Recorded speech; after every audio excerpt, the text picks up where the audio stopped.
Hindi namin gusto at ayaw namin maimplementa yung pinaplano ng isang senador na hindi naman rider, pinipilit pa niya na magkaroon ng doble plaka ang mga motor namin, kundi ba naman katangahan ang tawag doon? Ano pa? Bobo? Pwede! Siraulo? Pwede rin! Inutil? Pwede rin! Bakit tayo nagpatawag ng mga kapwa natin rider at nagtipon-tipon na naman itong ganitong karami na mga rider na nagkakaisa dito sa doble plaka dahil hindi kami pabor dito.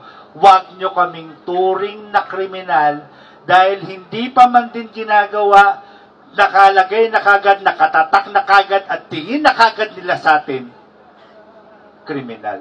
Kriminal ba kayo? Kriminal ba kayo? Kriminal ba kayo? Laban natin lahat ito at ng mga riders na wala rito pero umasa sa atin. Akala nila kasi itong mga politiko na to, kasi kasalanan din kasi natin sa tigas ni Dick, ipinasok natin. Hindi ba? Masyadong matigas si Dick, pumasok tuloy. Kaya panahon na sa 2022, hugutin naman natin si Dick, pwede ba? Huwag na nating papapormahin, no? Ang ganyan mga politiko ay dapat hindi sila maglingkod sa atin. Dahil tayong riders na nandun, pag may sakuna, nauna doon sa responde. Riders, madadaanan mo sa daan, sa kalsada, pag may nasira ng four wheels, nandyan, handang tumulong. Riders na nandyan, umakit ng bundok, dala-dala ang sarili nilang pera o bulsa, para lang makatulong sa mga kapatid natin nandun na indigenous people sa taas ng bundok. Mga riders na pumupunta ng Luzon, Visayas, Mindanao, para lang maklear ang area para tumulong sa DRRMM, Disaster Risk Management, di ba? Ginagawa ng riders, iba't ibang grupo yan. Yan ang riders! Riders na makakatulong sa ating pamahalaan. Riders na makakatulong sa ating gobyerno. Magserbisyo na walang inihing kapalit. Yan tayo. Riders kami. Kaya proud kami. Rider kami ng Pilipinas. Hindi ba? Pero nakakalungkot. Ang mga... Ayaw ko magbura eh. Mga putang ina niyong politiko kayo. Masakit kapag riders na ang pinag-usapan at tatayo kami para sa karapatan namin. Hindi kami papayag. Kahit sinong riders ito, hindi ko kilala o kilala ko. Walang problema. Pero pag karapatan namin, karapatan din namin, mga tao rin po kami. Bakit nila gustong gawin? Una, doble plaka. Bakit? May nagawa na ba silang plaka? Dick Gordon, ako po si Kuya Amin na nanawagan sa iyo. Kung ayaw mong hugutin ka namin sa 2022, huwag mong ituloy yung doble plaka. Ano ka? Buy one, take one? Isang mga, wala eh. Yan. So, ganun po. Salamat po sa inyong lahat. Sa lahat po na nandito. Taos puso po kami nagpapasalamat sa inyo. Mahal po namin kayo, mga right cap po namin. Hindi ko alam kung anong gusto mangyari ng dalawang Senator Goto. Kailan yung Senator Goto? Si Gordon at si Soto. Kaya yung mga mahilig sa Goto dyan, lagi nyo matatandaan yan. Si Goto. Okay? Una, sabi nga kanina, isang plaka ang hirap i-produce. Ilang taon bago nyo makuha ang plaka.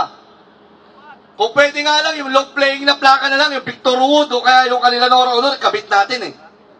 Gawin pang dalawa, palalakihin pa ang katwiran kontra krimen. Actually, hindi po pagpapalaki ng plaka ang solusyon. Sobra naman nagagawin na doblehin pa ang plaka na wala namang way o pinakasolusyon para makilala ang kriminal. Ano pinakasolusyon? Number one, yung ating visibility. Police visibility, law enforcement visibility. Pag nandyan lahat yan, sinong tanga na gagawa ng krimen na alam niya kada kanto may uhuli sa kanya?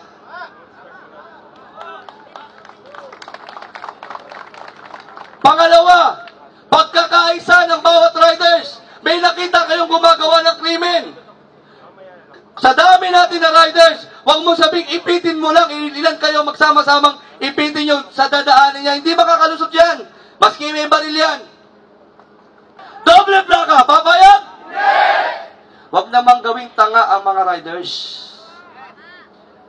Hindi po kriminal ang lahat ng riders. Ang riders na kriminal, hindi po tunay na riders, ginagamit lamang ang motor.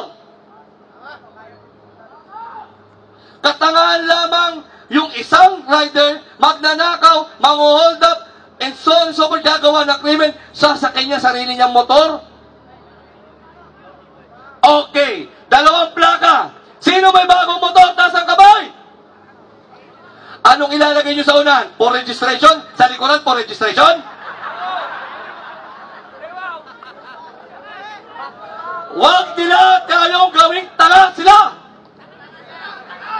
Ulit! Huwag nila tayong gawing tanga sila! Ang importante sa atin, ipakita natin ang tunay na pwersa ng riders, ang tunay na pwersa ng tunay na gumagamit ng kalsada sa kapakanan at pagtutulungan ng bawat isang Pilipinong riders. Ramdam na ramdam nyo kung paano tayo inaapi ng mga senador na to. Nakikiusap ako sa lahat na sana wag na tayong pumayag na muli silang maluklok o makaupo sa Senado. Sabi nga ni Kuya aming kanina, hugutin na natin si Dick. Actually, hindi lang si Dick. Sabay kang na ginawa nung nakaraan, maraming mga senador ang pumirma para sa doble plaka bill.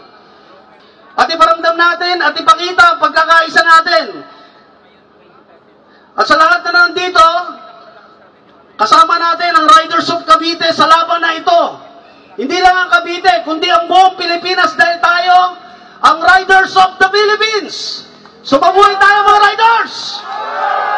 Mapapansin natin, sa kalsada pa lang, nakikita na natin ang diskriminasyon.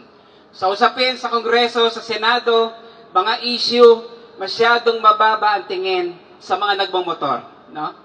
Kaya, kung titingnan natin, merong mga tao na nasa likod, mga may hawak ng kapangyarihan, nasa posisyon, na sila mismo ay tumututol doon sa kapakanan nating mga riders. No? Kaya, dapat lang natin ipakita ang pagkakaisa, maging umpisa ito ng mga patuloy na pagpapakita ng lakas ng mga rider dito sa Pilipinas. No? Muli mula sa PARS, mabuhay ang Araw TV. Mabuhay ang PARS! Narito kami upang umarap sa inyong muli at iparamdam ang aming nag-aalab na pakiramdam kung ano ba ang binabalak nyo sa aming mga rider. Alam nyo ba kung anong pinakamasakit sa lahat? Yung nakakaisip sila ng paraan para pahirapan tayo kaysa paginawain ang ating nararamdaman. Saan ka nakakita ng mga senador at kongresista naisip pa nilang lakihan ng plaka kaysa gumawa ng isang napakaliit? Dito lang sa Pilipinas, masyado tayong nagluluklok ng mga galing na mababatas. Anong nangyayari sa atin? Nagmumukha tayong gago sila.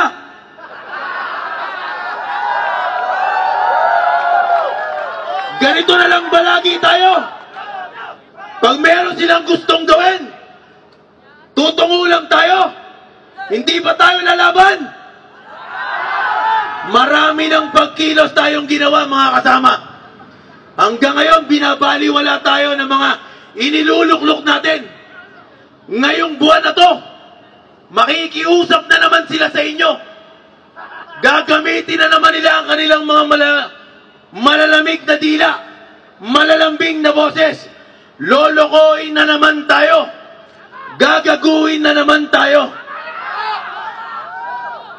Ang pinakamasakit sa lahat, alam nyo kung ano? delikado daw ang pagmamotorsiklo. Alam nyo kung bakit masakit sa akin yon? Kasi nakikita ko pare-parehas pala tayong mga gago rito. Ang tingin sa atin, disgrasyado. Hindi marunong magmotor. Hindi marunong gumamit ng dalawang gulong. Ginagago nila sila. Pinapakita nilang mga tanga sila. Pwes nagkakamali kayo. Wala namang sumasakay na senador sa motor. Wala namang sumasakay na congressman sa motor. Halos lahat empleyado lang. Bakit hindi nyo maramdaman ang mga empleyado nyo? Bakit na lang lagi motorsiklo? Bakit na lang kami? Dahil ba hindi kami solido? Nagkakamali kayo. Hindi ito tungkol sa personalidad. Tungkol na ito sa ating komunidad. Papayag ba tayo? Papayag ba tayo? Papayag ba tayo? Hindi tayo papayag kahit kailan. Walang ibang magandang progresibong paraan para mo solusyonan ang alternatibong paraan ng paglutas sa trapiko. Matagal pa ang subway sa Makati. Miniature pa lang yan. Kwentuhan pa lang. Matagal pa ang LRT 7 sa Quezon Ave. Matagal pa ang extension sa Cavite. Matagal pa ang mga istasyon sa Masinag. Anong solusyon ang ibibigay niyo sa tao pag nawala ang motorsiklo? Lagi na lang kami. Kami ang cause ng traffic. Mga balasubas kami. Mga tarantado kami. Mga wala kaming paggalang sa kalye. Sino bang may kasalanan? Bakit kami nakarating dito? Di ba ang gobyerno rin ang nagbigay sa amin ng lisensya para makagamit ng mga kalyeng ito? Ngayon, sisihin nyo yung sarili nyo na naglabas pa kayo ng dato na 7 lang ang nakapasa sa 9,000. Hindi ba kayo nahiya? Hindi ba kayo nahihiya? Tinanggap nyo yung ganong datos? 7 lang ang nakapasa sa 9,000 na rider. Dapat kayong mahiya sa LTO at LTFRB. Hindi namin kinakalaban ang institusyon na meron tayo. Ang sa amin lang, sana naman, sa pagkakataon na ito, pakinggan nyo ang solusyon namin. Hindi man kaming mga magandang lalaki. Mukha man kaming kriminal. Sa mukha lang. Pero sa puso, paglilingkod pa rin sa bayan. Bakit ayaw nila bawasan ng kotse ang EDSA? Ang tinanggal motor. Malamang ang dahilan, more traffic, more project, more budget. Pag more budget equals more corruption. Magandang umaga po sa inyong lahat.